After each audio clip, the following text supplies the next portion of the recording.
എല്ലാവർക്കും സ്വാഗതം. നേരത്തെ ഇവിടെ വിശേഷിപ്പിച്ച പോലെ മന്ത്രി എന്ന നിലയിലല്ല ഞാനിപ്പോൾ ഇവിടെ ഇരിക്കുന്നത്. ഒരു വായനക്കാരൻ എന്ന നിലയിലാണ്. നമ്മളോടൊപ്പം ഉള്ളത് നമുക്കെല്ലാവർക്കും പ്രിയങ്കരനായ മുകുന്ദേട്ടനാണ്. ശ്രീ എം മുകുന്ദൻ. മാഹി മുതൽ മാഹി വരെ ഇതാണ് ഞങ്ങൾ ചർച്ച ചെയ്യുന്നത്. മുകുന്ദേട്ടൻ എല്ലാ കാലത്തിൻ്റെയും എഴുത്തുകാരനാണ്. അതാണ് ഒറ്റ വാചകത്തിൽ ഞാൻ അദ്ദേഹത്തെ അടയാളപ്പെടുത്താൻ ശ്രമിക്കുന്നത്. ആദ്യകാല രചനകൾ മയ്യഴിപ്പുഴയുടെ തീരങ്ങളിലും ഹരിദ്വാരിൽ മണികൾ മുഴങ്ങുന്നതും ഡൽഹിയും ഡൽഹി ഖാതകളും വളരെ സങ്കീർണമായ ദാർശനിക പ്രശ്നങ്ങൾ കൈകാര്യം ചെയ്തിരുന്ന കൃതികളായിരുന്നുവെങ്കിൽ പിന്നീട് കേശവൻ്റെ വിലാപങ്ങൾ, നൃത്തം, ഇങ്ങനെയുള്ള അല്ലെങ്കിൽ ദളിത് യുവതിയുടെ കഥനകഥ ഇത്തരത്തിലുള്ള കൃതികളിൽ മറ്റൊരു ഘട്ടത്തിലേക്ക് മൂന്തേട്ടൻ കിടക്കുകയാണ്. അതിനകത്ത് കൈകാര്യം ചെയ്യുന്ന വിഷയങ്ങൾ മാറുന്നു എന്ന് മാത്രമല്ല, എഴുത്തിൻ്റെ രീതി, ഭാഷ, രൂപകങ്ങൾ എല്ലാം തന്നെ നേരെ മാറുന്നുണ്ട്. നമുക്ക് ചില എഴുത്തുകാരുടെ കൃതികൾ ഏത് കാലത്ത് എഴുതിയതാണെങ്കിലും ഒരു പേജ് എടുത്ത് വായിച്ചാൽ ആ ഭാഷ ഈ എഴുത്തുകാരൻ്റേതാണ് എന്ന് നമുക്ക് പെട്ടെന്ന് മനസ്സിലാക്കാൻ കഴിയും. അങ്ങനെ പിടിതരാത്ത ഒരു എഴുത്തുകാരനായിട്ടാണ് എം മുകുന്ദനെ ഞാൻ കാണുന്നത്. പ്രത്യേകിച്ചും ഈ ഏഞ്ചൽ മേരിയിലേക്ക് 100 ദിവസം വായിച്ചാൽ എം മുകുന്ദൻ്റേതായ ഒരു ഭാഷയും അതിനകത്ത് പെട്ടെന്ന് കണ്ടുപിടിക്കാൻ കഴിഞ്ഞെന്ന് വരില്ല. അപ്പം അങ്ങനെ കാലത്തിന് അനുസരിച്ച് നിരന്തരം നവീകരിക്കുന്ന, അല്ലെങ്കിൽ പുതുക്കുന്ന, അല്ലെങ്കിൽ മാറുന്ന, ഈ 3 വാക്കുകൾ ഉപയോഗിക്കാം. ഞാൻ മാറുന്ന എന്ന പദമാണ് തിരഞ്ഞെടുക്കുന്നത്. നവീകരിക്കുന്നു എന്ന് വേണമെങ്കിൽ പറയാം, പുതുക്കുന്നു എന്ന് വേണമെങ്കിൽ പറയാം, മാറിക്കൊണ്ടിരിക്കുന്നു. അതിലൊരു പിരിയൻ ഗോവണി പോലെയാണ്. ചിലപ്പോൾ കയറ്റിറക്കങ്ങൾ അതിനകത്ത് നമുക്ക് കാണാൻ കഴിയും. അപ്പോൾ അങ്ങനെ മലയാളിയുടെ ജീവിതത്തെ സ്വാധീനിച്ച പ്രിയപ്പെട്ട എഴുത്തുകാരനുമായി സംവദിക്കാൻ ഒരവസരം നൽകിയതിന് ഹോർത്തൂസിനെ ഞാൻ പ്രത്യേകം നന്ദി രേഖപ്പെടുത്തുന്നു. മുകുന്ദേട്ടനെ നിങ്ങൾക്ക് എല്ലാവർക്കും വേണ്ടി കൊച്ചിയിലെ ഈ വേദിയിലേക്ക് ഞാൻ സ്വാഗതം ചെയ്യുന്നു. മുകുന്ദേട്ട, ഡൽഹി ഖാതകൾ തുടങ്ങുന്നത് ആദ്യത്തെ വാചകം 1959 ജൂൺ 13 സഹദേവൻ ഡൽഹിയിൽ ആദ്യമായി വന്നിറങ്ങുന്നത്. അന്ന് അയാൾക്ക് 20 വയസ്സായിരുന്നു. അന്നാണ് അയാൾ ഏറ്റവും അധികം സംസാരിച്ചത് അവനവനോട് തന്നെ. ഇതാണ് ഡൽഹി ഖാതകൾ തുടങ്ങുന്നത്. 20 വയസ്സിലാണ് സഹദേവൻ എത്തുന്നത്. മൂന്തേട്ടൻ 21 വയസ്സിലാണ് ഡൽഹിയിലെത്തുന്നത്. അപ്പോൾ ദാസൻ, സഹദേവൻ, ഇത് രണ്ടിലും ഉള്ള മുകുന്ദൻ്റെ വ്യത്യാസങ്ങൾ എന്തായിരിക്കും? ദാസൻ ആദ്യം എന്നെപ്പറ്റി പറഞ്ഞ നല്ല വാക്കുകൾക്ക് നന്ദി. ഇപ്പം ഞാൻ ദാസൻ്റെ കഥ മയ്യഴിപ്പുഴ തീരങ്ങൾ എഴുതുമ്പോൾ എനിക്ക് 25 വയസ്സാണ്. ഇപ്പം സഹദേവൻ്റെ കഥ എഴുതുമ്പോഴേക്ക് ഞാൻ എൻ്റെ ഡൽഹി ജീവിതമൊക്കെ അവസാനിപ്പിച്ച് നാട്ടിൽ തിരിച്ചെത്തിയിരിക്കുന്നു. അപ്പം ജീവിതത്തിൻ്റെ സന്ധ്യയിലെത്തിയിരിക്കുന്നു. മറ്റേത് യൗവനകാലത്തുള്ളതാണ്. പ്രധാനപ്പെട്ട വ്യത്യാസം എന്ന് പറഞ്ഞാൽ അതാണ്, പ്രായത്തിൻ്റെ വ്യത്യാസം. അത് എനിക്ക് തോന്നുന്നത് ഈ 2 നോവലുകളിലും നമുക്ക് പ്രതിഫലിച്ച് കാണും. ഒന്ന് 25 വയസ്സ്, 25ാമത്തെ വയസ്സിലാണ് ഞാൻ മയ്യഴിപ്പുഴ തീരങ്ങൾ എഴുതുന്നത്. മറ്റേത് പറഞ്ഞതുപോലെ കുറേ കാലം കഴിഞ്ഞിട്ടും. അപ്പോൾ ഈ 2 നോവലുകളും വായിക്കുമ്പോൾ ഒരുപക്ഷെ എൻ്റെ ഈ പ്രായത്തിൻ്റെ മാറ്റം അതിൽ പ്രതിഫലിച്ച് കാണുമെന്ന് എനിക്ക് തോന്നുന്നുണ്ട്. അത് എങ്ങനെയാണെന്ന് വെച്ചാൽ, അതിലേക്ക് നമ്മൾ പ്രവേശിച്ചു കഴിഞ്ഞാൽ എൻ്റെ 25ാമത്തെ വയസ്സിലുള്ള ലോകമല്ല പിന്നീട് ഞാൻ 60ാമത്തെ വയസ്സിൽ കാണുന്ന ലോകം. വലിയ മാറ്റങ്ങളാണ്. അപ്പം പ്രായം എന്നുള്ളത് വെറും കണക്ക് മാത്രമല്ല, വർഷങ്ങളുടെ കണക്ക് മാത്രമല്ല, അത് കാലത്തിലുണ്ടായിട്ടുള്ള മാറ്റങ്ങൾ കൂടി അടയാളപ്പെടുത്തുന്നുണ്ട്. അതാണ് ആ മാറ്റങ്ങൾ ഈ 2 രചനകളിലും നമുക്ക് കാണാൻ കഴിയും. ഒന്ന് ദാസൻ്റേത് എൻ്റെ ആദ്യകാലത്തെ ഒരുപാട് അന്നത്തെ കാലത്തുള്ള അസ്വസ്ഥതകളും, അന്ന് ആ കാലത്ത് എല്ലാവർക്കും അസ്വസ്ഥതകളായിരുന്നു. ഇന്നും ഉണ്ട്. പക്ഷെ ഇന്ന് നമ്മൾ അനുഭവിക്കുന്ന അസ്വസ്ഥതകളിൽ നിന്ന് വ്യത്യസ്തമായിട്ടുള്ള ഒരു ഒരു ഒരു അനുഭവമാണ് അക്കാലത്ത് നമുക്കുണ്ടായിട്ടുള്ളത്. പക്ഷെ ഇന്ന് അസ്വസ്ഥതകളുണ്ട്, അത് വേറെയാണ്. അതിലേക്ക് നമുക്ക് തിരിച്ചു വരാം. കുറച്ച് കുറച്ച് കഴിഞ്ഞിട്ട് നമുക്ക് അതെ. അതിലേക്ക് മയ്യഴി തിരിച്ചു വരാം. പുഴയുടെ തീരങ്ങൾ അതാണല്ലോ ഇപ്പോഴും ദാസേട്ടൻ മുകുന്ദേട്ടനെ കുറിച്ച് പറയും ആദ്യം വരുന്നതും മുകുന്ദേട്ടൻ എന്ന എഴുത്തുകാരൻ അടയാളപ്പെടുത്തിയത്. ആ കൃതിയുടെ പ്രത്യേകത അതൊരു പ്രണയകഥയാണ്, ഒരു രാഷ്ട്രീയ കഥയാണ്, ദാർശനിക മാനങ്ങളുണ്ട്. ഓരോ എഴുത്തുകാരനും ഓരോ കൃതിയും വായിക്കുന്നത് വ്യത്യസ്തമായിട്ടായിരിക്കും. ഞാൻ വായിക്കുന്ന പോലെ ആകണമെന്നില്ല മറ്റൊരാൾ ഒരു കൃതി വായിക്കുന്നത്. കൃതി വായിക്കുമ്പോൾ എൻ്റെ അഭിപ്രായത്തിൽ 2, 3 തലങ്ങളുണ്ടായിരിക്കാം. ഒന്ന് എഴുതപ്പെട്ട കാലത്തോട് ചേർത്ത് വെച്ച് വായിക്കുക. 2 വായിക്കുന്ന കാലത്തോട് എങ്ങനെ സംവദിക്കുന്നു. എഴുതപ്പെട്ട കാലത്തിൽ നമുക്ക് പുതിയ ചിന്തകൾ പ്രദാനം ചെയ്യുന്ന ഒരു കൃതി കുറേ കാലങ്ങൾക്ക് ശേഷം വായിക്കുമ്പോൾ കുറേ കൂടി നവീനമായ ചിന്തകൾ നമ്മളിലേക്ക് സന്നിവേശിപ്പിക്കുകയാണെങ്കിൽ നമ്മൾ സാധാരണ പിന്നെ കാലാതിവർത്തിയായ രചനകൾ എന്ന് സൂചിപ്പിക്കും. അങ്ങനെ നോക്കുമ്പോൾ ഈ കാലം മാറിയിട്ടുണ്ടെങ്കിലും മയ്യഴിപ്പുഴയുടെ തീരങ്ങൾക്ക് ഇപ്പോഴും ഒരു യൗവനമില്ലേ? അതിൽ ദാസൻ പറയുന്നുണ്ട്, ദാസന് ശത്രുക്കളാരുമില്ല, ഈ ലോകത്ത് ദാസന് ശത്രുക്കളാരുമില്ല, ദാസൻ എല്ലാവരെയും സ്നേഹിക്കുന്നു.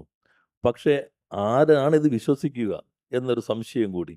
അപ്പോൾ സ്നേഹത്തിൻ്റെതായ ഗാഥകൾ അത് ഉടനീളം അവനകത്ത് നമുക്ക് കാണാൻ കഴിയും.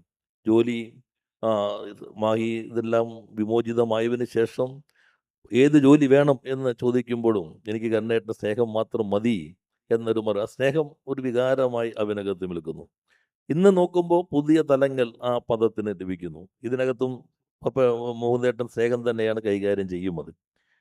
അപ്പോൾ ഈ കാലാതിവർത്തിയായ ഒന്നായി മയ്യഴിപ്പുഴയുടെ തീരങ്ങൾ മാറുന്നു. അത് ആ കാലഘട്ടത്തിൽ ലോകത്താകെ വന്ന പുതിയ ചിന്തകളുമായി ചേർത്ത് വെച്ചിട്ടാണ്. ബോധപൂർവം അതിൻ്റെ പ്രമേയം, ഭാഷ രീതികൾ ആഖ്യാന രീതികൾ തിരഞ്ഞെടുത്തതാണോ? പൂന്തേട്ടൻ പലപ്പോഴും ചില കൃതികൾ സംബന്ധിച്ച് പറയുന്ന പോലെ തന്നിലേക്ക് വന്നൊഴുകി ഒരു എഴുത്തുകാരൻ്റെ സർഗാത്മകതയുടെ തലങ്ങളിൽ സംഭവിച്ചു പോകുന്നതാണോ? അത് 2 വിധത്തിലാണ്. പലപ്പോഴും പിന്നെ അത് എഴുത്തുകാരന് അറിയാതെ വരുന്നതാണ് ഈ ഭാഷ. ഇപ്പം ഞാൻ എഴുതുന്നതിന് മുമ്പ് ഞാൻ തീരുമാനിക്കുന്നു അത് ഒരു ന്യൂജൻ ഭാഷയിൽ എഴുതണം. അങ്ങനെ തീരുമാനിച്ചാൽ നമുക്ക് എഴുതാൻ കഴിയില്ല. പലപ്പോഴും ഒരു രചനയുടെ ഒരു നോവലായാലും കഥയായാലും അതിൻ്റെ ഭാഷയെ നിർണ്ണയിക്കുന്നത് പിന്നെ ആ കാലമാണ്. നമ്മൾ ഏത് കാലത്തിരുന്നു കൊണ്ടാണ് എഴുതുന്നു എന്നുള്ളതാണ്.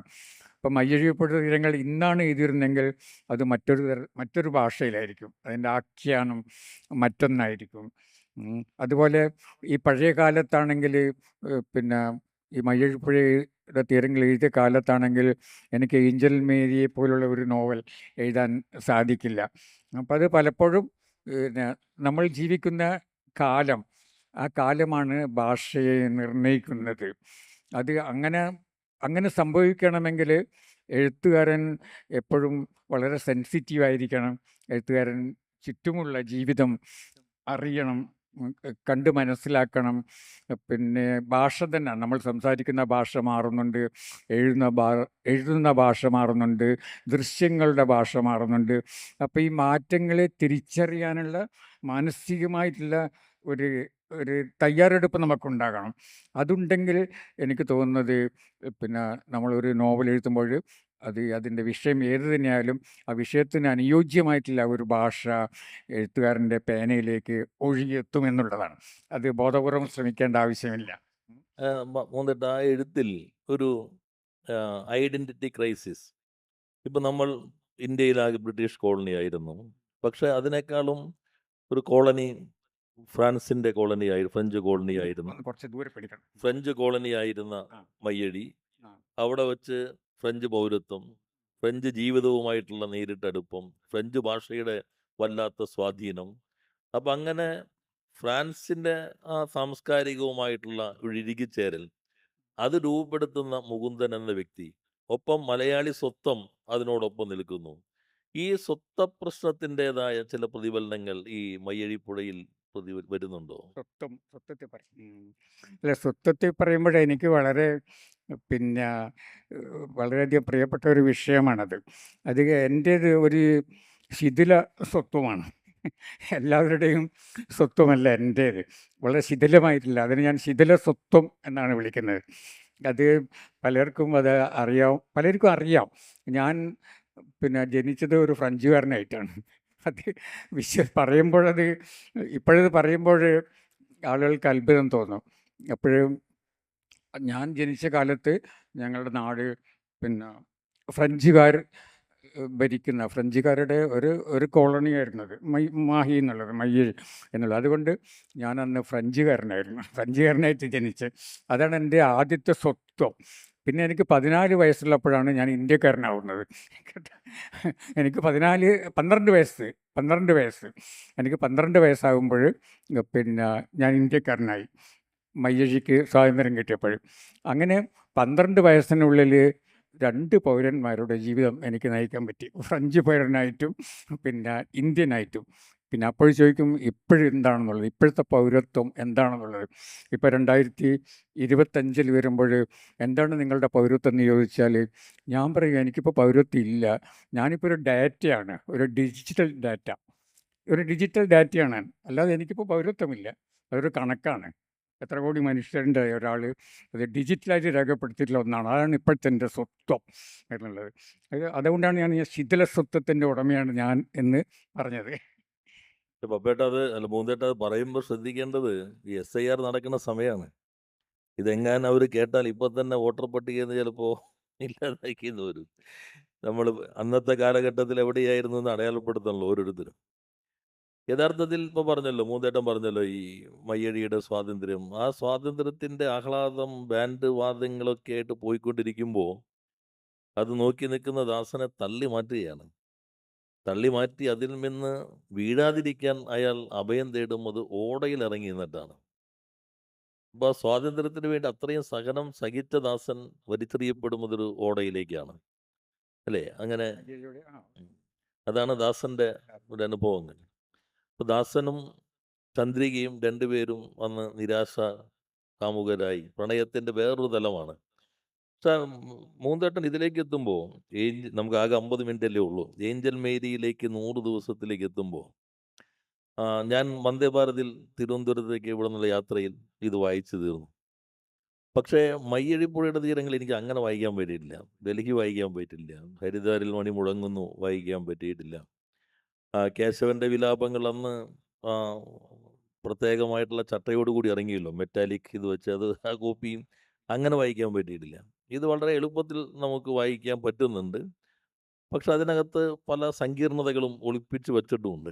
അത് തുടങ്ങുന്നത് 12-ാം വയസ്സ് വരെ അർജുൻ സന്യാസിയാകാൻ ശ്രമിച്ചു. ജീവിതത്തിന് ഓരോരോ ദശകളുണ്ട്. അതിലൊരു ദശയായിരുന്നു അത്. ഇപ്പോൾ അർജുൻ ആഗ്രഹിക്കുന്നത് ഒരു കമിതാവാകാനാണ്. വെറും കമിതാവല്ല, മാംസബുക്കായ കമിതാവ്. ഇതാണ് ഈ ഏഞ്ചൽ മേരിയിലേക്ക് 100 ദിവസത്തിൻ്റെ തുടക്കം എന്നുള്ളത്. കമിതാക്കൾ എല്ലാവരും മാംസബുക്കുകളാണ് ഈ കാലഘട്ടത്തിൽ. പ്രത്യേകിച്ച് ഇന്നത്തെ ദിവസം കുറെ കൂടി മാംസബുക്കുകളുടെ വാർത്തകൾ നിറയുന്ന ദിവസമായതുകൊണ്ട്. അത് മാംസബുക്ക് നമ്മൾ പറയുമ്പോൾ നമ്മൾ പഴയ കാലത്തെ ഒരു പ്ലാറ്റോണിക് ലവ് എന്ന് പറയുന്നുണ്ടല്ലോ, അത് പഴയ കാലത്തുണ്ടായിരുന്നതാണത്. ഇപ്പം നമ്മൾ ചങ്ങമ്പുഴയുടെ രമണനൊക്കെ ആ മട്ടിലുള്ളതാണ് കേട്ടോ. ഇങ്ങനെ പ്രണയിക്കുക എന്നുള്ളത് അത് എന്തോ ഒരു ആരാധനയാണ്, അതിനൊരു ആരാധന ആണ്. അതിൻ്റെ ഒരു തുടർച്ചയാണ് നമ്മുടെ പ്രണയ നോവലുകൾ, അല്ലെങ്കിൽ നമ്മൾ പ്രണയത്തെ കൈകാര്യം ചെയ്യുന്നത് മുഴുവനും ആ ഒരു കാഴ്ചപ്പാടിൽ കൂടിയാണ്. ഇങ്ങനെ ഒരു ആരാധന. അതിൽ മാറ്റം വരുന്നത് ഇപ്പോഴാണ് മാറ്റം വരുന്നത്. പക്ഷേ ഈ മാറ്റം വന്നിട്ടുണ്ടെങ്കിൽ ആ മാറ്റം ആരും രേഖപ്പെടുത്തിയിട്ടില്ല ഒരു നോവലിലും. പ്രണയത്തെക്കുറിച്ചുള്ള ആളുകളുടെ സങ്കല്പങ്ങൾ മാറിയിട്ടുണ്ട്. അപ്പം ആരും എനിക്ക് തോന്നുന്നില്ല രമണനെ പോലെ ഇപ്പോൾ ആത്മഹത്യ ചെയ്യുമെന്നുള്ളത്. പ്രണയിനിയെ നഷ്ടപ്പെട്ടു കഴിഞ്ഞാൽ ആത്മഹത്യ ചെയ്യുമെന്ന് എനിക്ക് തോന്നുന്നില്ല. അപ്പം അതിൻ്റെ പ്രണയത്തെക്കുറിച്ചുള്ള കാഴ്ചപ്പാട്, പ്രണയം എന്നുള്ള അനുഭവം മാറിയിട്ടുണ്ട്. പിന്നെ പ്രണയം എന്നുള്ളത് അത് ശരിക്കും മാംസബുക്ക് തന്നെയാണത്. പക്ഷെ നമ്മൾ ഒരിക്കലും അത് അഡ്മിറ്റ് ചെയ്തിട്ടില്ല. നമുക്കത് പറയാൻ മടിയായിരുന്നു. അതിലൊക്കെ നമുക്ക് മലയാളികളായ നമുക്ക് ചില പരിമിതികളുണ്ട്. അത് നമുക്ക് പറയാൻ മടിയാണ്. അതേ സമയത്ത് തന്നെ പാശ്ചാത്യർക്കത് അത് അങ്ങനെ പറയുന്നതിൽ ഒരു തരത്തിലുള്ള ഒരു മടിയുമില്ല. അവരിപ്പം പിന്നെ ഒരു ആൺ ഒരു പെണ്ണിനോട് പറയുന്നു ഐ ലവ് യു എന്ന് പറഞ്ഞാൽ അതിൻ്റെ അർത്ഥം എന്താണ്? പിന്നെ എനിക്ക് പിന്നെ നിന്നോടൊപ്പം ശയിക്കണം എന്നുള്ളതാണ് അതിൻ്റെ അർത്ഥം. കേട്ടോ? അങ്ങനെയാണ് അത് മനസ്സിലാക്കുന്നത്. ഐ ലവ് യു എന്ന് പറഞ്ഞാൽ അതാണ് അവർക്ക് പാശ്ചാത്യർക്ക്. അല്ലാതെ അതിൽ പിന്നെ നമ്മൾ പാശ്ചാത്യരുടെ പ്രണയത്തിൽ നമ്മൾ രമണനെയോ ചന്ദ്രികയോ അല്ലെങ്കിൽ ദാസനെയും ചന്ദ്രികയോ ഒന്നും കാണില്ല. അപ്പോഴൊരു ചോദ്യമുണ്ട്, നമ്മൾ അവരെ അനുകരിക്കണമോ എന്നുള്ളത്. കേട്ടോ? പാശ്ചാത്യരെ നമ്മൾ അനുകരിക്കണമോ എന്നുള്ളത്. അത് അനുകരണത്തിൻ്റെ പ്രശ്നമല്ല. എല്ലാം നവീകരിക്കപ്പെടുമ്പോൾ, നമ്മുടെ ജീവിതം നവീകരിക്കപ്പെടുമ്പോൾ പ്രണയവും നവീകരിക്കപ്പെടണം. പിന്നെ വ്യത്യസ്തമായ രീതിയിൽ പ്രണയിക്കണം. പ്രണയത്തിന് ഒരു ഭാഷ മാത്രമല്ല ഉള്ളത്, പല ഭാഷകളുണ്ട്. പ്രണയിക്കാൻ ഒരു വഴി മാത്രമല്ല, പല വഴികളുണ്ട്.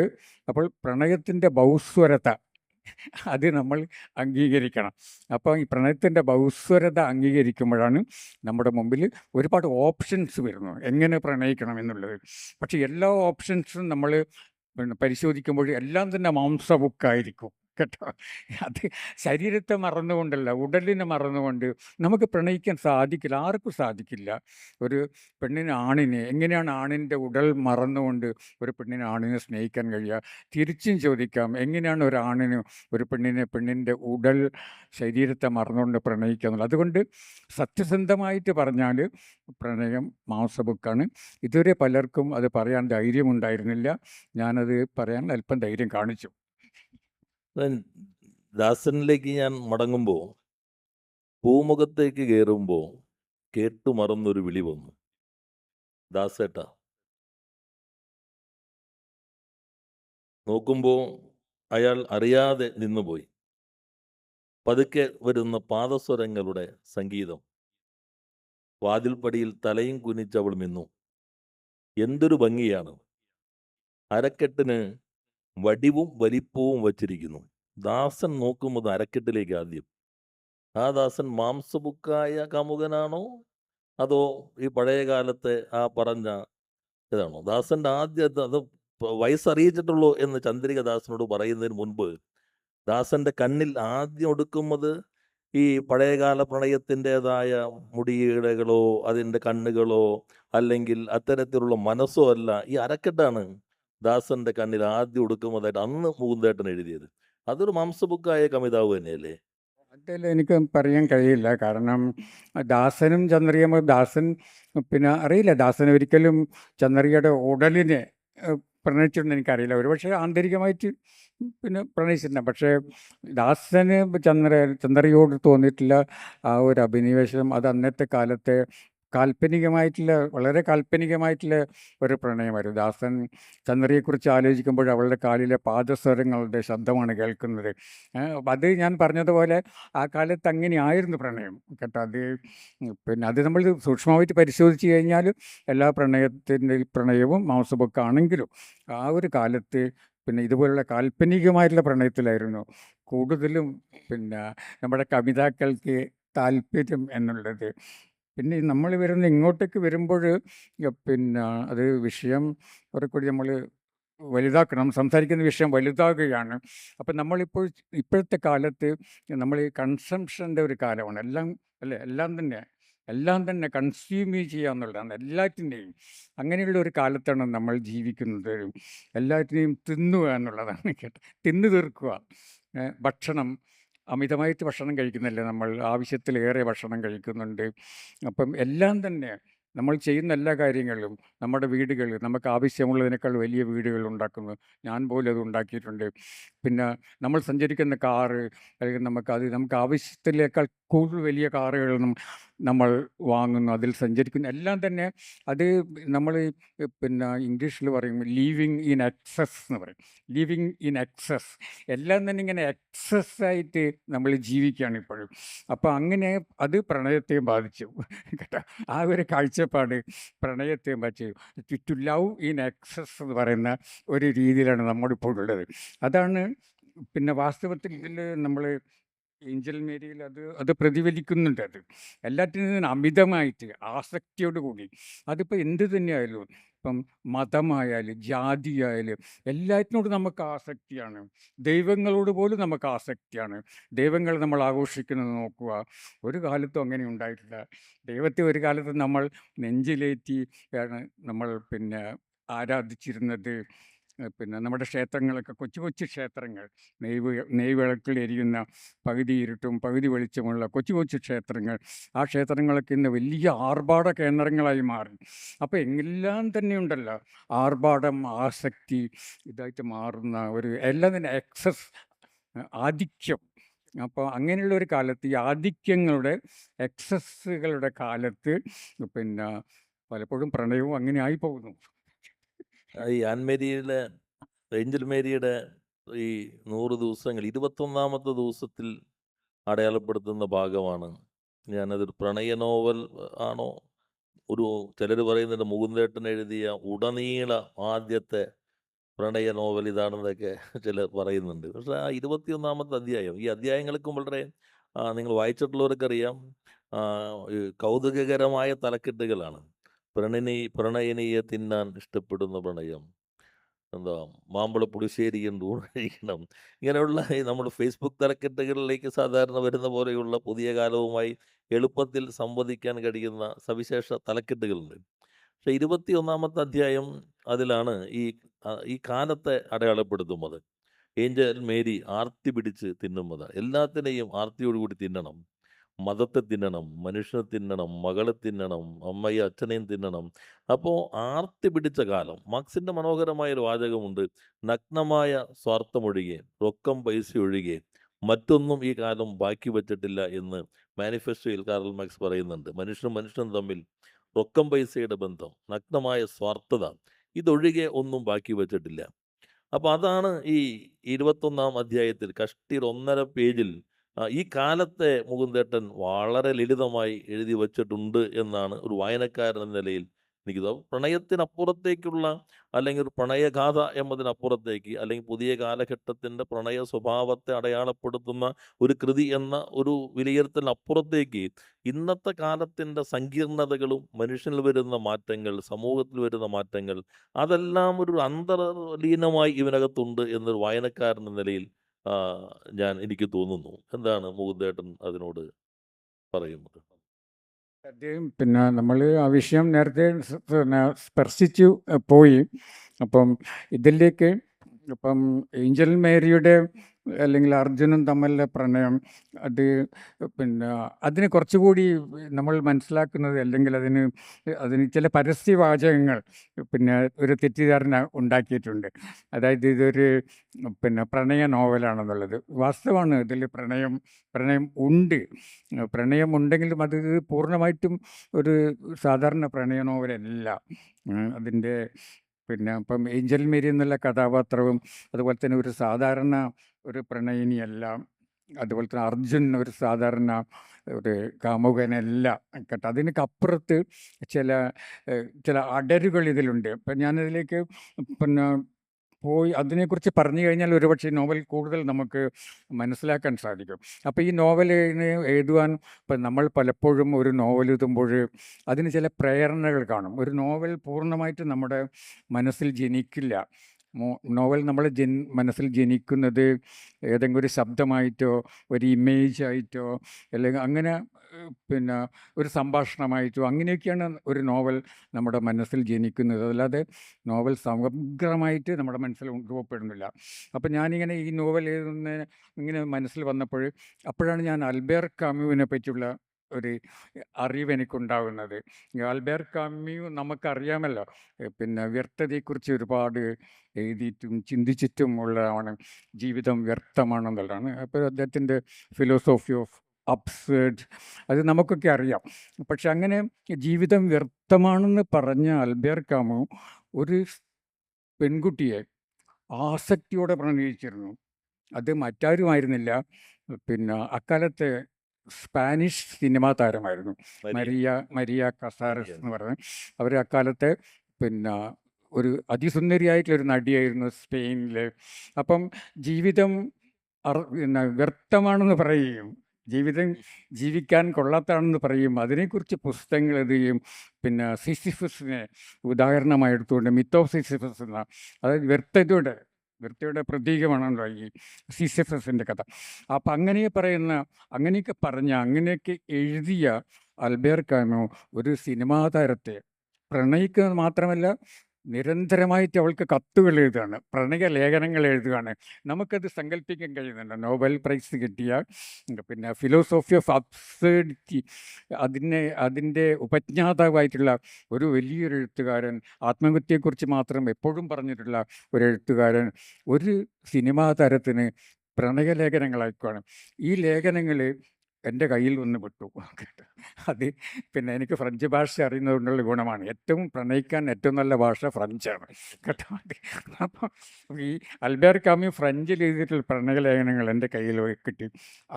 അപ്പോൾ അതിൽ അദ്ദേഹം പറയുന്നത്, അതിൽ നിന്ന് ഞാൻ മനസ്സിലാക്കിയത് ജീവിതം വ്യർത്ഥമാണ്, സംശയമില്ല. അതുകൊണ്ട് നമ്മൾ പിന്നെ ജീവിക്കണ്ടെന്ന് പറയുന്നില്ല. അത് അംഗീകരിച്ചുകൊണ്ട് തന്നെ നമുക്കെന്താണ്, എവിടെയാണ് ചെറിയൊരു പിന്നെ സുഖങ്ങൾ, സൗന്ദര്യാനുഭവങ്ങൾ നമുക്ക് ലഭിക്കുന്നത്, അതിനെ സ്വീകരിച്ചുകൊണ്ട് ജീവിക്കുക എന്നുള്ള ഒരു ഫിലോസഫി അദ്ദേഹം കൊണ്ടുവന്നു. അപ്പം അതെന്നെ ഭയങ്കരമായിട്ട് സ്വാധീനിച്ചു. അതുകൊണ്ടാണ് ഈ ദാസനെക്കുറിച്ചൊക്കെ എഴുതിയിട്ടുള്ള ആൾ ജീവിതം വ്യർത്ഥമാണെന്ന് പിന്നെ മയ്യഴിപ്പുഴ തീരങ്ങളിൽ കൊണ്ട് സ്ഥാപിച്ചിട്ടുള്ള ഞാൻ ഏഞ്ചൽ മീരയെ പോലുള്ളൊരു പ്രണയിനി അർജുൻ്റെ പ്രണയിനെ സൃഷ്ടിക്കുന്നത്, അതിന് നമ്മൾ അന്വേഷിച്ച് പോയി കഴിഞ്ഞാൽ നമ്മൾ എത്തുന്നത് ആൽബേർ കാമുവും ഈ മരിയ കസാരസും തമ്മിലുള്ള പ്രണയത്തിലാണ്. അതാണ് ഈ നോവലിൻ്റെ വാസ്തവത്തിൽ പിന്നെ കാതലായിട്ടുള്ള അതിൻ്റെ ഒരു അടിസ്ഥാനപരമായിട്ടുള്ള ഒരു സങ്കല്പം. ഫ്രഞ്ച് ആണ് പ്രണയിക്കാൻ പറ്റിയ ഭാഷ എന്ന് മൂന്തേട്ടൻ പറഞ്ഞു. കുട്ടികളെല്ലാം പറയുന്നത് ഏറ്റവും പഠിക്കാൻ കടുപ്പമുള്ള ഭാഷ ഫ്രഞ്ചാണെന്നാണ്. അപ്പോൾ പ്രണയം കുറച്ച് കടുപ്പമുള്ളതാണെന്നാണ് പറയാതെ പറഞ്ഞു വയ്ക്കുന്നത്. പ്രണയിക്കുക എന്നുള്ളത് എളുപ്പമല്ല എന്നാണ്. ഫ്രഞ്ച് പഠിക്കാൻ കുറച്ച് കടുപ്പമാണെന്നാണ് എല്ലാവരും പറയുന്നത്. ഫ്രഞ്ച് ഭാഷ, പ്രണയത്തിൻ്റെ ഭാഷ ഫ്രഞ്ചാണെന്ന് പറഞ്ഞല്ലോ. അപ്പോൾ ഫ്രഞ്ച് ഭാഷ പഠിക്കാൻ കുറച്ച് കടുപ്പമാണെന്ന് എല്ലാവരും പറയാറ്. അപ്പോൾ പ്രണയം കുറച്ച് കടുപ്പമുള്ള കാര്യമാണെന്നാണ് പറയാതെ മൂന്തേട്ടൻ പറഞ്ഞു വയ്ക്കുന്നത്. ഈ പരസ്യവാചകങ്ങളിൽ മാത്രമല്ല, മൂന്തേട്ടൻ്റെ ഈ പുസ്തകത്തിൻ്റെ കവർ ചിത്രം പോലും ആധുനിക വസ്ത്രധാരിയായ ഏഞ്ചൽ മേരി നടുവിരലിൽ പ്രണയത്തിൻ്റെ അടയാളവുമായി നിൽക്കുന്നു. മുണ്ട് ധരിച്ചിട്ടുള്ള അർജുൻ നേരെ ഉയർന്നെഴുന്നേറ്റ് നിൽക്കുന്ന ഒരു ഫോർക്കുമായി നിൽക്കുന്നു.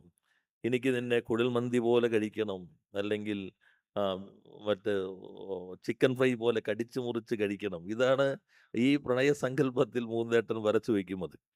യഥാർത്ഥത്തിൽ ഈ പറഞ്ഞത് വളരെ ശരിയാണെന്ന് തോന്നുന്നു. ഈ ആൽബർട്ട് കാമുവിൻ്റെ മരിയയ്ക്കുള്ള പ്രണയ ലേഖനങ്ങൾ ഏറെ ചർച്ച ചെയ്യപ്പെട്ടതാണ്. വ്യർത്ഥമായ ജീവിതത്തെക്കുറിച്ച് ദാർശനിക മാനങ്ങളിലൂടെ അവതരിപ്പിക്കുന്ന ഒരാൾ പ്രണയത്തിൻ്റെ അഗാധമായ തലങ്ങളിലേക്ക് പോകുന്നത് എങ്ങനെയാണെന്ന് ആ കത്തുകൾ വ്യക്തമാക്കുന്നുണ്ടെന്ന് പലരും എഴുതിയിട്ടുണ്ട്. ഇതിൽ ഞാൻ കാണുന്നൊരു ഭാഗം ഹോച്ചിമിനിൽ നിന്നാണ് മൂന്തേട്ടൻ തുടങ്ങുന്നത്. ഒരു ഭാഗത്ത് മൂന്തേട്ടൻ പറയുന്നുണ്ട്, ഹോച്ചിമിനോടൊപ്പം ഞാൻ നടക്കുമ്പോൾ ആൾക്കൂട്ടത്തോടൊപ്പം നടക്കുന്നതായി തോന്നിയിരുന്നു. ഏഞ്ചൽ മേരിയോടൊപ്പം നടക്കുമ്പോൾ ഞാൻ ഏകാഗിയായിരുന്നു തോന്നി. പ്രണയം ഏകാന്തതയാണ് എന്ന് ഒരു ഭാഗത്ത് മൂന്തേട്ടൻ പറഞ്ഞു വയ്ക്കുന്നുണ്ട്. അതിൽ ഈ കഥാനായകൻ 12ാമത്തെ വയസ്സിൽ സന്യാസം സ്വീകരിച്ചിരുന്നു. അർജുൻ 12 വയസ്സുള്ളപ്പോൾ പിന്നെ മോഷ്ടിച്ച ഒരു കാവി കുപ്പായം ധരിച്ചുകൊണ്ട് ഭിക്ഷ യാചിക്കാൻ പോയിട്ടുണ്ട് 12ാമത്തെ വയസ്സിൽ. അങ്ങനെ ജീവിതത്തിൽ ഒരുപാട് അനുഭവങ്ങൾ കൂടെ കടന്നുപോയ ഒരാളാണ്. അങ്ങനെ ആ കാലഘട്ടത്തിൽ പിന്നെ ഒരുപക്ഷെ ഓച്ചിമിൻ്റെ ഫിലോസഫിയിൽ കൂടെ കടന്നു പോയിരിക്കാം. അപ്പം എവിടെയും ഇങ്ങനെയൊക്കെ പലതരത്തിലുള്ള അനുഭവങ്ങളിൽ കൂടെ കടന്നു പോയിട്ടും അർജുന്, ഈ കഥാനായകന് പിന്നെ സംതൃപ്തി ഉണ്ടായില്ല. എന്താണ് അന്വേഷിച്ചത് എന്ന് കണ്ടെത്താൻ സാധിച്ചിട്ടില്ല. അപ്പം ഈ അന്വേഷണത്തിന് അവസാനം അതിൻ്റെ യുക്തിപരമായിട്ടുള്ള എല്ലാ അന്വേഷണങ്ങളും അവസാനിപ്പിച്ചുകൊണ്ട് ഒരു നിമിഷത്തിൽ പ്രണയത്തിൽ സായുജ്യം കാണാൻ ശ്രമിക്കുകയാണ്. 12-ാമത്തെ വയസ്സിൽ സന്യാസിയായ പിന്നെ ഭിക്ഷ യാചിക്കാൻ പോയ ആ ചെറുപ്പക്കാരൻ സന്യാസത്തിൽ കാണാൻ കഴിയാത്തത് പ്രണയത്തിൽ കണ്ടെത്തുകയാണ് ചെയ്യുന്നത് കേട്ടോ. അത് സന്യാസത്തിൽ ഇനി എതിരായിട്ട് പറയുന്നല്ല, സന്യാസത്തിൽ കണ്ടെത്താൻ കഴിയാത്തത് പ്രണയത്തിൽ കാണുന്നു.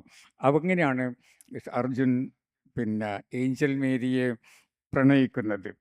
പിന്നീട് പറഞ്ഞാൽ ഈ അർജുൻ ഇങ്ങനെയൊക്കെ ചെയ്യുന്നുണ്ടെങ്കിലും, സന്യാസിയാകാൻ ശ്രമിച്ചിട്ടുണ്ടെങ്കിലും, ഒരു കമിതാവാകാൻ ശ്രമിച്ചിട്ടുണ്ടെങ്കിലും, ഈ ചെറുപ്പക്കാരൻ്റെ ഉള്ളിൻ്റെ ഉള്ളിൽ പിന്നെ ഒരു ഒരു ഒരു ഒരു ദർശനമുണ്ട്. ദാർശനികമാണ് ആ മനുഷ്യൻ്റെ മനസ്സ്. അതിൽ പ്രത്യയശാസ്ത്രമുണ്ട്, സഹതാപമുണ്ട്, നീതിബോധമുണ്ട്. അതൊക്കെയാണ് അതിൻ്റെയൊക്കെ ഒരു ഒരു പിന്നെ സാക്ഷാത്കാരമാണ് ഈ ഹോച്ചിമിൻ, നമ്മൾ പറഞ്ഞ ഹോച്ചിമിൻ എന്നുള്ളത്. പിന്നെ അതിൻ്റെ ഫിലോസഫി എന്നുള്ളത്, ഹോച്ചിമിൻ എന്നുള്ളത് ചെറിയൊരു മനുഷ്യനാണ്, എന്നെക്കാളും ചെറുതാണ്. ഹോച്ചിമിനെ കണ്ടാൽ മനസ്സിലാവും, വളരെ ചെറിയ ഒരാളാണ്. അപ്പോൾ വലിയതിനെ മാത്രം പിന്നെ ബഹുമാനിക്കുകയും ആരാധിക്കുകയും ചെയ്യുന്ന ഒരു കാലഘട്ടത്തിലാണ് നമ്മളിപ്പോൾ. എല്ലാം വലുതായിരിക്കണം എന്നുള്ളതാണ്. വലിയ അണക്കെട്ടുകൾ, വലിയ ഫാക്ടറികൾ, വലിയ വിമാനങ്ങൾ, അങ്ങനെയുള്ളൊരു കാലഘട്ടത്തിൽ ഈ വളരെ ചെറിയൊരു മനുഷ്യനാണ് 20 വർഷം അമേരിക്കൻ അധിനിവേശത്തെ ചെറുത്തു നിന്നത്. 20 വർഷം അവസാനം അമേരിക്ക തോൽപ്പിക്കുകയും ചെയ്തു. അപ്പോൾ ആ ഒരു പിന്നെ ഹോച്ചിമിൻ, ഇതിലെ കഥാനായകൻ്റെ മാതൃകാ പുരുഷൻ അതാണ്, ആ ചെറിയൊരു മനുഷ്യൻ. ആ മനുഷ്യൻ്റെ ദർശനത്തിൽ നിന്ന് കുതറിപ്പോയി ചില ഇടയ്ക്ക്, പക്ഷേ ഉള്ളിൻ്റെ ഉള്ളിൽ ആ ദർശനമുണ്ടെന്ന്. അതുകൊണ്ടാണ് ഈ നോവലിൻ്റെ അവസാനത്തിൽ പറയുന്നത്, Ho Chi Minh centre for justice and resistance എന്ന് പറഞ്ഞ ഒരു സ്ഥാപനം ഇത് ഉണ്ടാക്കുന്നത്. അപ്പോൾ അതാണ് ഈ നോവലിൽ ഹോച്ചിമിനുള്ള പ്രസക്തി. പിന്നെ മറ്റൊന്നുള്ളതെന്ന് വെച്ചാൽ, ഹോച്ചിമിനെ നമ്മൾ മറന്നുപോയിട്ടുണ്ട്. നമ്മൾ മലയാളികൾ, നമ്മൾ ചേ ഗവേരയുടെ കൂടെ പിറകെ നമ്മൾ പോയി. ചേയുടെ ഫോട്ടോ അല്ലെങ്കിൽ ചേയുടെ ചിത്രം നമുക്ക് ഉൾനാടുകളിൽ പോലും കാണാം. കേരളത്തിലെ കുഗ്രാമങ്ങളില്ല, പക്ഷേ സാങ്കല്പികമായിട്ട് പറയാം, കുഗ്രാമങ്ങളിൽ പോയാൽ പോലും നമുക്ക് ചേ ഗവേരയുടെ ചിത്രം കാണാം. പക്ഷേ ഹോച്ചിമിൻ്റെ ചിത്രം നമ്മൾ കാണുന്നില്ല. അപ്പോൾ ഹോച്ചിമിനെ നമ്മൾ മറന്നുപോയി. എനിക്കതിൽ ഒരു സ്വകാര്യമായിട്ടുള്ളൊരു ആനന്ദമുണ്ട്. ആ ഹോച്ചിമിനെ വീണ്ടെടുക്കാനുള്ള ഒരു ചെറിയ ശ്രമം ഇതിൽ നടത്തിയിട്ടുണ്ട്. അത് പലരും തിരിച്ചറിഞ്ഞിട്ടുണ്ട്. ഹോച്ചിമിൻ്റെ ഒരു ഉദ്ധരണിയോടുകൂടിയാണ് പുസ്തകം തുടങ്ങുന്നത്.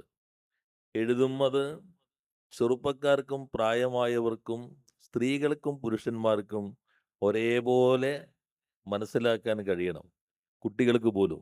ഇതാണ് ഹോച്ചിമിൻ്റെ ഉദ്ധരണി മൂന്തേട്ടൻ ഈ പുസ്തകത്തിൻ്റെ ആദ്യ ഭാഗം തുറക്കുന്ന പേജിൽ രേഖപ്പെടുത്തി വച്ചിട്ടുള്ളത്. നേരത്തെ പറഞ്ഞതുപോലെ അവസാനിക്കുന്നതും അങ്ങനെയാണ്. അർജുൻ പിന്നീട് വലിയ ആർക്കിടെക്റ്റായി ലോകമാകെ അറിയപ്പെടുമ്പോൾ, പുതിയ കാലത്തെ പോലെ തന്നെ അതിനോട് കലഹിച്ചുകൊണ്ട് ആർത്തിയാണ് അടയാളപ്പെടുത്തുന്ന കാലമെങ്കിലും അദ്ദേഹത്തിൻ്റെ വരുമാനത്തിൻ്റെ മഹാഭൂരിപക്ഷവും ഈ സെൻറ്ററിലൂടെയുള്ള ചാരിറ്റി പ്രവർത്തനത്തിനാണ് മാറ്റിവെക്കുന്നത്. ഞാനിപ്പോൾ മൂന്തേട്ടൻ പറഞ്ഞപ്പോൾ ശ്രദ്ധിക്കുകയായിരുന്നു. ഞാൻ ഇതിൻ്റെ തുടക്കവാചകം ഞാൻ നേരത്തെ സൂചിപ്പിച്ചല്ലോ. 12-ാം വയസ്സിൽ അർജുൻ സന്യാസം സ്വീകരിച്ചു. അതൊരു കീഴ്മേൽ മറിയലാണല്ലോ. സാധാരണ പ്രണയം, കുടുംബം, ജീവിതം എല്ലാം കഴിഞ്ഞിട്ടാണ് സന്യാസത്തിലേക്ക്. ഇത് ബാല്യത്തിൽ തന്നെ സന്യാസത്തിലേക്ക് ഇറങ്ങുകയാണ്. നേരെയുള്ള സാധാരണ ജീവിതത്തിന് ഓരോരോ ദശകളുണ്ട് എന്ന് മൂന്തേട്ടൻ പറയുന്നുണ്ട്. പക്ഷെ ഓരോരോ ദശകളുടെ ക്രമം തുടക്കത്തിൽ തന്നെ മൂന്തേട്ടൻ തെറ്റിക്കുന്നുണ്ട്. സാധാരണയുള്ള ക്രമമല്ല ഇത്. സാധാരണ സന്യാസം അവസാന ദശയിലാണ് കിടക്കുന്നത്.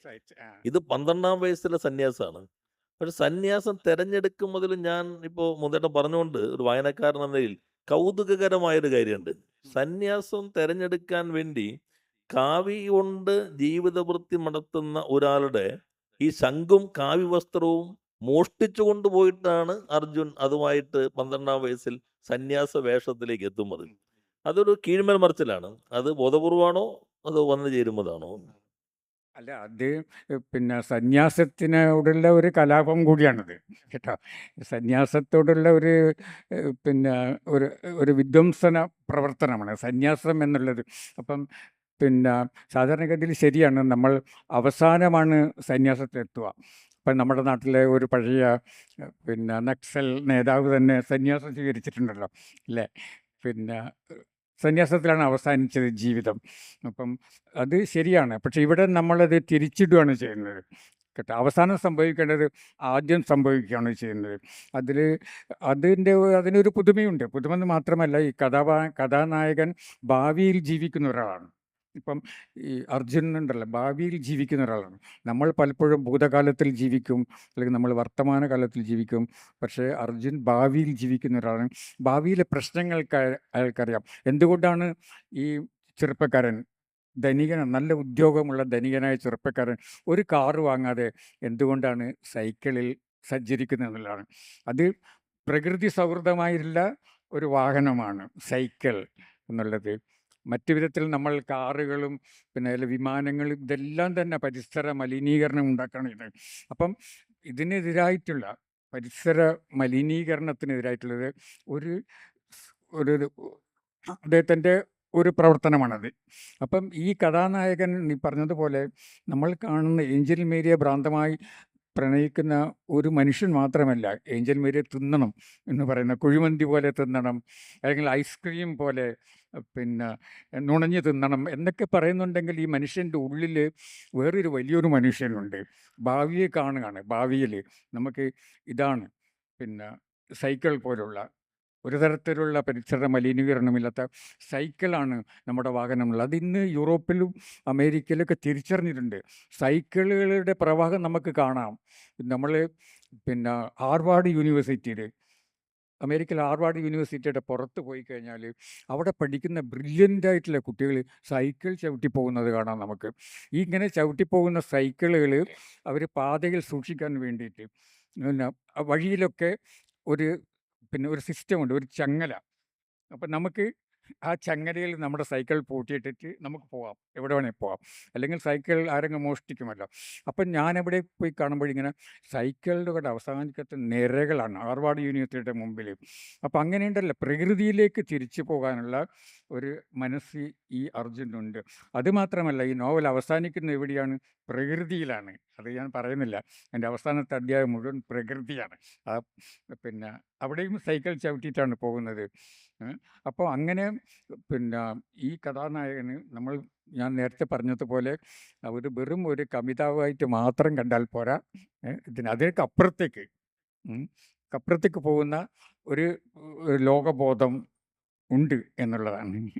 അപ്പോൾ യഥാർത്ഥത്തിൽ ഈ മാംസബുക്കായി കമിതാവ് എന്നുള്ള ആദ്യ ആ വാചകത്തെ തന്നെ നിഷേധിക്കുന്ന ഒരു രൂപമാണ് ഈ അർജുൻ ശരിക്കും മനസ്സിലാക്കുന്നത്. വേണമെങ്കിൽ ഏഞ്ചൽ മേരിയെ നമുക്ക് അങ്ങനെ പറയാം. ആർത്തി പിടിക്കുന്നു, ഭക്ഷണം. ഒരു ഇടത്ത് പറയുന്നു ബിസിനസ് തന്നെയാണോ ഏഞ്ചൽ മേരിക്ക് സ്നേഹം എന്ന് അർജുൻ സംശയിക്കുന്നുണ്ട്. പക്ഷേ ഈ അർജുൻ ഈ ആർത്തി പിടിച്ച കാലത്തിൻ്റെ പ്രതിരൂപമായി വരുന്ന ഒരു യൗവനമല്ല. അയാൾ വളരെ ഡൽഹി സ്കൂൾ ഓഫ് ആർക്കിടെക്ചറിൽ പഠിക്കുന്നു. അരുന്ധതി റോയ് പഠിച്ച സ്ഥലമാണത്. അവിടെ പഠിക്കുന്നു. അവിടെ നിന്ന് വളരെ മികച്ച രീതിയിൽ വിജയിക്കുന്നു. വളരെ പെട്ടെന്ന് പേരെടുത്തൊരു ആർക്കിടെക്റ്റായി മാറുന്നു. മൂന്നേട്ടൻ്റെ നൃത്തത്തിലെ നായകന് വെർച്വൽ വീടാണ് ഉള്ളത്. എല്ലാവർക്കും ഒരു വീടുണ്ട്, ഒരു വെർച്വൽ വീടാണ് നൃത്തത്തിൽ. പക്ഷെ ഇവിടെ ഈ ചെറുപ്പത്തിൽ 2 വീടുണ്ട്. അമ്മ ചോദിക്കുന്നുണ്ട്, നിനക്ക് ഈ വീടുള്ളപ്പോൾ എന്തിനാണ് വേറൊരു വീട്? ഈ കഥയിൽ എപ്പോഴും കിടന്നു വരുന്ന ഒരു കഥാപാത്രം ഈ വീടിൻ്റെ ഫ്രഞ്ച് വിൻഡോയാണ്. ഞാനത് ശ്രദ്ധിച്ചു. എത്രയോ തവണ ഈ ഫ്രഞ്ച് വിൻഡോ കയറി വരുന്നുണ്ട്. പക്ഷെ അതോടൊപ്പം തന്നെ അമ്മയെയും അച്ഛനെയും സാധാരണ ഈ ആർത്തി പിടിച്ച കാലഘട്ടത്തിൽ ആദ്യം ഉപേക്ഷിക്കുന്ന ബന്ധം അച്ഛൻ അമ്മ ബന്ധങ്ങളാണ്. അവർ നേരെ മറ്റ് സദനങ്ങളിലേക്ക് പോകുന്നു.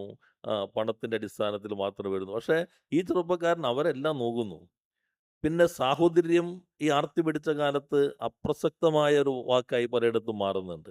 ഇവിടെ എല്ലാ മാസവും വലിയൊരു പോക്കറ്റ് മണിയാണ് വേദയ്ക്ക് അർജുൻ കൊടുക്കുന്നത് സഹോദരിക്ക്. ആ സാഹോദര്യ ബന്ധം എന്നുള്ളതും അസാധാരണമായ ബന്ധമാണ്. എല്ലാം തുറന്നു പറയുന്ന, എന്നാൽ ഈ പ്രണയത്തെ മാത്രം ഇടക്കാലത്ത് മറച്ചു വയ്ക്കുന്ന ഒരു നല്ല ബന്ധമായിട്ടാണ് ആ സാഹോദര്യം. എന്ന് മാത്രമല്ല അർജുൻ ചെറുപ്പത്തിൽ സന്യാസത്തിലേക്ക് പോയെങ്കിലും പിന്നീട് അയാൾ യുവജന സംഘടനയിൽ പ്രവർത്തിക്കുന്നു. അതിൻ്റെ ഭാഗമായി യുക്തിബോധം ആർജിക്കുന്നു. ആ രൂപത്തിൽ അയാൾ സാമൂഹ്യ ജീവിയായി നല്ല രീതിയിൽ വരുന്നു. നിരവധി മനുഷ്യരെ സ്നേഹിക്കുന്നു.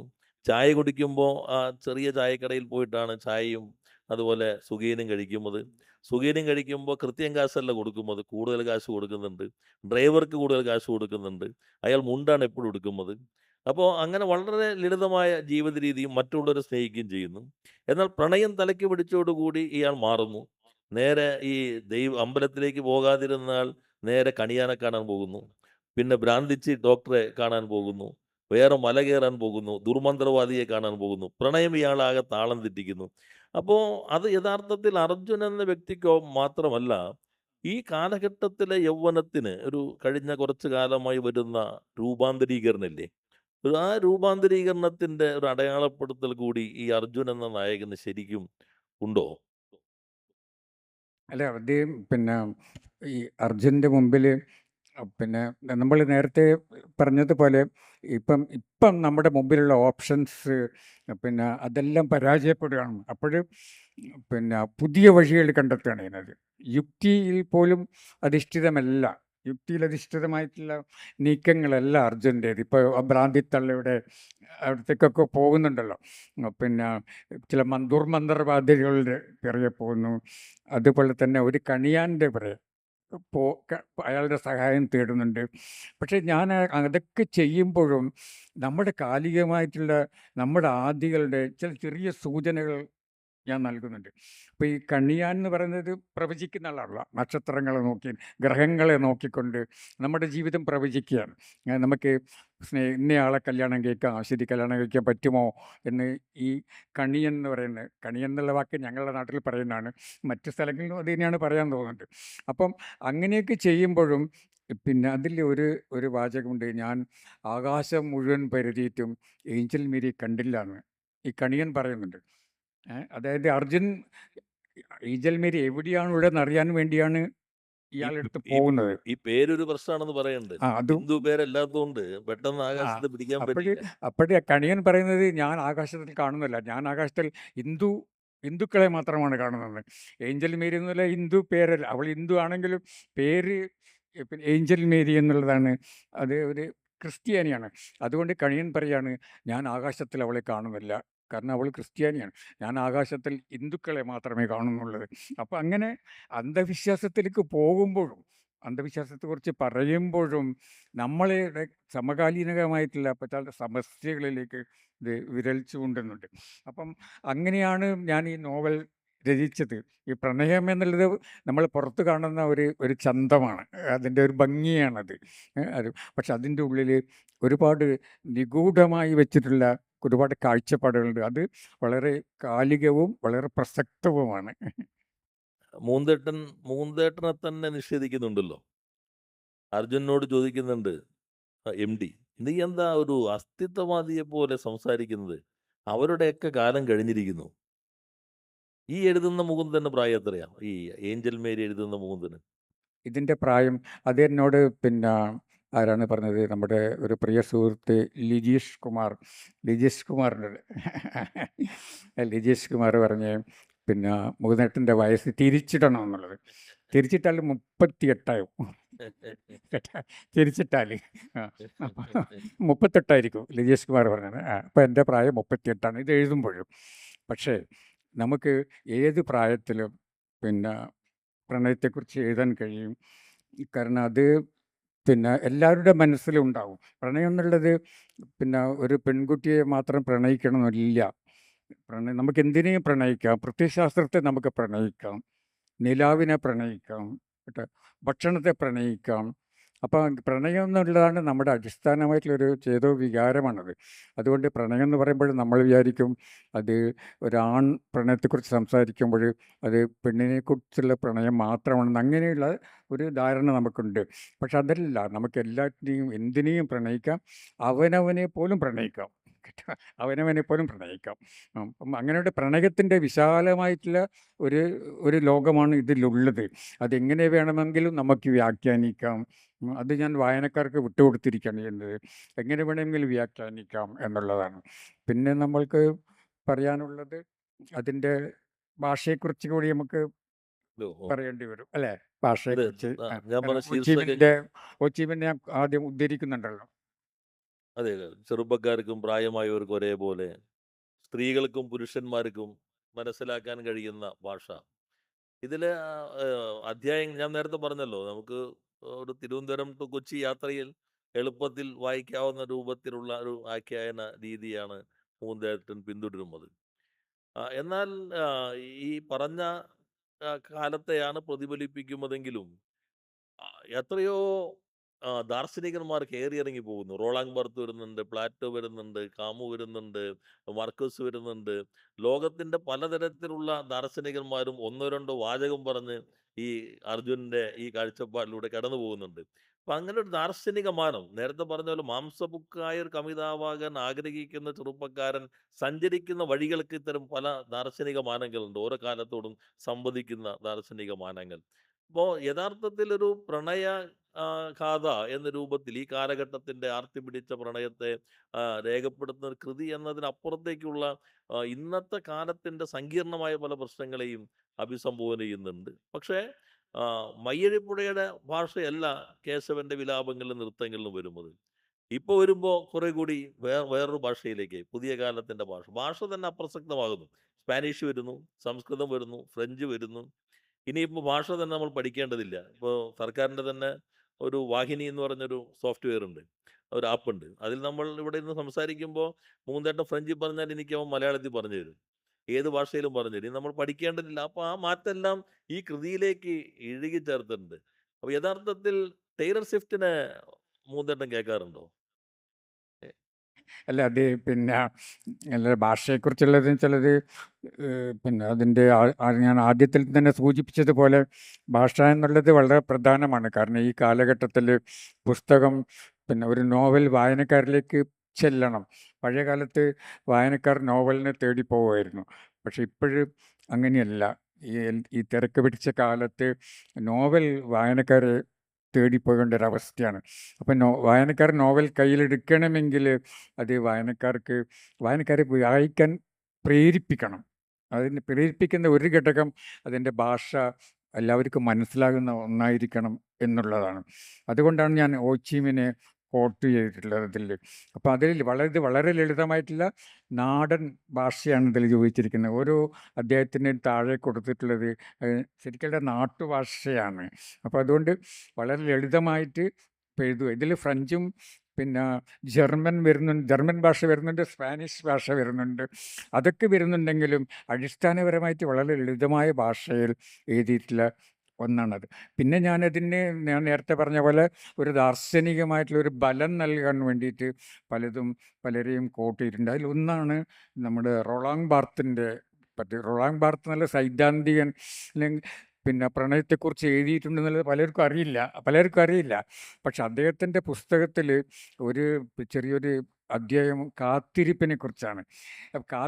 കാത്തിരിപ്പ് നമ്മൾ ചെയ്യുന്ന ട്രെയിൻ കാത്തിരിക്കുന്നു, അല്ലെങ്കിൽ വിമാനം കാത്തിരിക്കുന്നു, അല്ലെങ്കിൽ റെസ്റ്റോറൻറ്റുകാർ ഭക്ഷണം ഓർഡർ ചെയ്ത നമ്മൾ ഭക്ഷണത്തിന് കാത്തിരിക്കുന്നു. ഇങ്ങനെ നമ്മൾ പലതരത്തിലുള്ള കാത്തിരിപ്പുകളുണ്ട്. അതിൽ അദ്ദേഹം പറയുന്നത് ഏറ്റവും മനോഹരമായിട്ടുള്ള കാത്തിരിപ്പ് പ്രണയിനി സ്വന്തമാക്കാൻ കഴിയുന്നില്ല, അവൾക്ക് വേണ്ടി കാത്തിരിക്കുക, പ്രണയിനിക്ക് വേണ്ടിയുള്ള കാത്തിരിപ്പ്, അതാണ് ഏറ്റവും മനോഹരമായിട്ടുള്ള കാത്തിരിപ്പ്. Beautiful waiting. അങ്ങനെ പിന്നെ റോളാങ് ബാർത്ത് പറഞ്ഞിട്ടുണ്ട്. അപ്പം ഇതൊക്കെയാണ് ഇതിൻ്റെ ഭാഷയെ രൂപീകരിച്ചിട്ടുള്ളത്. വെയിറ്റിംഗ് എന്നുള്ളത്, കാത്തിരിപ്പ് എന്നുള്ളത് ഈ നോവലിൻ്റെ അദൃശ്യമായിട്ടുള്ള ഒരു പ്രമേയമാണ്. കാരണം 100 ദിവസം കാത്തിരിക്കുകയാണ്, 100ാമത്തെ ദിവസം കാത്തിരിക്കുകയാണ്. അപ്പോൾ അവിടെ എനിക്ക് പിന്നെ അത് ആവിഷ്കരിക്കാനുള്ള ഒരു സാഹചര്യം ഒരുക്കിയത് ഈ ബാർത്തിൻ്റെ ഈ പുസ്തകമാണ്. ഈ കാത്തിരിപ്പിനെ കുറിച്ചുള്ള ഏറ്റവും മനോഹരമായിട്ടുള്ള കാത്തിരിപ്പ്. ഇപ്പം സാമുവൽ ബെക്കറ്റിൻ്റെ ഒരു കാത്തിരിപ്പുണ്ട്, വെയിറ്റിംഗ് ഫോർ ഗോദോ. അതിലുള്ള കാത്തിരിപ്പ് പീഡനമാണ്, ഭയങ്കരമായിട്ടുള്ള നമുക്കുള്ള പീഡനം, വേദനയാണ്. പക്ഷെ റോളാങ് ബാർത്തിൻ്റെ കാത്തിരിപ്പ് അതിമനോഹരമാണ്, പ്രണയിനിക്ക് വേണ്ടി കാത്തിരിക്കുകയാണ്. ആ കാത്തിരിപ്പിൽ ഒരുപാട് മാധുര്യമുണ്ടെന്ന് പറഞ്ഞത്, മധുരതരമായിട്ടുള്ള കാത്തിരിപ്പാണ്. ഇതൊക്കെയാണ് ഈ നോവലിൻ്റെ ദാർശനികമായ മാനം മാത്രമല്ല, ഈ നോവലിൻ്റെ ഭാഷയും ഈ നോവലിൻ്റെ ആർക്കിടെക്ചറൊക്കെ നിർണ്ണയിക്കുന്നത് ഇതുപോലുള്ള ചില അനുഭവങ്ങൾ, വായിച്ചറിഞ്ഞിട്ട അനുഭവങ്ങളും കാഴ്ചകളും ഒക്കെയാണ്. അതുകൊണ്ട് പിന്നെ അതുകൊണ്ടായിരിക്കാം ഏഞ്ചൽ മേരിയെ വായനക്കാർ ഇഷ്ടപ്പെടുന്നത്. അത് വെറും ഒരു പ്രണയിനി, അവളൊരു ഒരു പെൺകുട്ടി ആയിരുന്നെങ്കിൽ, അല്ലെങ്കിൽ വെറും ഒരു പ്രണയകഥ ആയിരുന്നെങ്കിൽ എനിക്ക് തോന്നുന്നില്ല ഇത്രയധികം വായനക്കാർ പിന്നെ ഈ പുസ്തകം മൂന്തേട്ടൻ, കയ്യിലെടുക്കുന്നത്. ഞാൻ ചോദിച്ചു, ടൈലർ സ്വിഫ്റ്റിന്റെ പാട്ട് കേൾക്കാറുണ്ടോ? മൂന്തേട്ടൻ ടൈലർ സ്വിഫ്റ്റിന്റെ പാട്ട് കേൾക്കാറുണ്ടോന്ന്? ഏഞ്ചൽ സ്വിഫ്റ്റിൻ്റെ ഞാൻ കേൾക്കാറുണ്ട്. എല്ലാവരുടെയും പാട്ടുകൾ പിന്നെ പാട്ടുകൾ എനിക്കിഷ്ടമാണ്. പിന്നെ ഞാൻ കൂടുതലും ഇഷ്ടപ്പെടുന്നത് നമ്മുടെ പിന്നെ ശാസ്ത്രീയ സംഗീതമാണ്. പക്ഷേ മൂന്തേട്ടന്റെ ഈ കഥാപാത്രം പേര് തിരഞ്ഞെടുക്കുന്ന ടൈലർ സ്വിഫ്റ്റിനോടുള്ള അഭിനിവേശത്തിനാണ്, ഏഞ്ചൽ മേരി സ്വിഫ്റ്റ് എന്നുള്ളത്.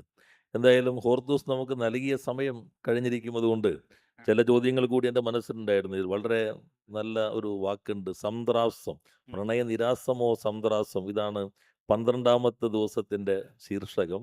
പക്ഷെ 68ാമത്തെ ദിവസമാകുമ്പോൾ ആ അച്ഛനും അമ്മയിലേക്കും ഈ സംദ്രാസം പടർന്നു കയറുന്നുണ്ട്. അതേപോലെ തന്നെ നിങ്ങളെല്ലാം അണ്ടർ സർവൈലൻസ് എന്ന് പറയുന്ന പോലെ ഇതെല്ലാം വാണിജ്യ ആവശ്യത്തിന് വേണ്ടി ഇവരുടെ ഏറ്റുമുട്ടലുകൾ, സംഭാഷണങ്ങളെല്ലാം യൂട്യൂബിൻ്റെ റീച്ച് കൂട്ടാൻ ഉപയോഗിക്കുന്നത് കയറി വരുന്നുണ്ട്. എന്തായാലും സമയം അവസാനിച്ചത് കൊണ്ട് ഞാൻ അതിലേക്കൊന്നും അധികം കിടക്കുന്നില്ല. ഹോച്ചിമിൻ്റെ ആദ്യത്തെ ഉദ്ധരണി അവസാനിപ്പിക്കുന്നത് ഇങ്ങനെയാണ്. ആദ്യ പേജിൽ മൂന്തേട്ടൻ കൊത്തിവെച്ചിട്ടുള്ളത്, കുട്ടികൾക്ക് പോലും മനസ്സിലാകുന്ന ഭാഷയിൽ എഴുതണം എന്നുള്ളത്. സേതുവിന് ഒടുവിൽ കേന്ദ്ര സാഹിത്യ അക്കാദമി അവാർഡ് കിട്ടിയത് ബാലസാഹിത്യത്തിനാണ്. മൂന്തേട്ടൻ്റെ ഒരു ബാലസാഹിത്യ കൃതി ഇനി വരുമോ എന്ന് ഞാൻ ഭയപ്പെടുന്നുണ്ട്. ആ ഭാഷയിൽ, കുഞ്ഞുങ്ങൾക്ക് കൂടി മനസ്സിലാകുന്ന ഭാഷയിൽ ഒരു കൃതി കൂടി ആയിരിക്കും. ഒത്തിരിയേറെ കൃതികൾ മനസ്സിലുണ്ടെന്ന് ഒരിക്കൽ പറഞ്ഞ് ഞാൻ ഓർക്കുന്നുണ്ട്. അങ്ങനെ ഇനിയും ഏറെ കൃതികൾ വരട്ടെ. നമ്മുടെ ഭാഷയെ, സാഹിത്യത്തെയും സർഗാത്മകതയെയും നിരന്തരം നവീകരിക്കാൻ കഴിയട്ടെ. പുതിയ കാലത്തിൻ്റെ സങ്കീർണതകളും രാഷ്ട്രീയ പ്രശ്നങ്ങളും ദാർശനിക മാനങ്ങളും പുതിയ നോവലുകളിൽ നമ്മളോട് വ്യത്യസ്തമായ മാനങ്ങളിൽ നമ്മുടെ മുൻപിലേക്ക് എത്തട്ടെ എന്ന് ആശംസിക്കുന്നു. മൂന്തേട്ടനോടൊപ്പം 50 മിനിറ്റ് ചെലവഴിക്കാൻ കഴിഞ്ഞതിൽ സന്തോഷം. KR മീരയോടൊപ്പം ഞാൻ വീണ്ടും 5 മണിക്ക് ഈ വേദിയിൽ വരുന്നുണ്ട്. എന്തായാലും മൂന്തേട്ടൻ്റെ ഈ നോവൽ നിങ്ങളെല്ലാവരും വായിക്കും. വ്യത്യസ്ത അഭിപ്രായങ്ങൾ ഉണ്ടായിരിക്കാം. ഓരോരുത്തരുടെ വായനകൾ വ്യത്യസ്തമാണ്. നിങ്ങളുടേതായ രീതിയിൽ ഈ പുസ്തകത്തെ പുനർവായിക്കട്ടെ എന്ന് ആശംസിച്ചുകൊണ്ട് നിർത്തുന്നു. നന്ദി.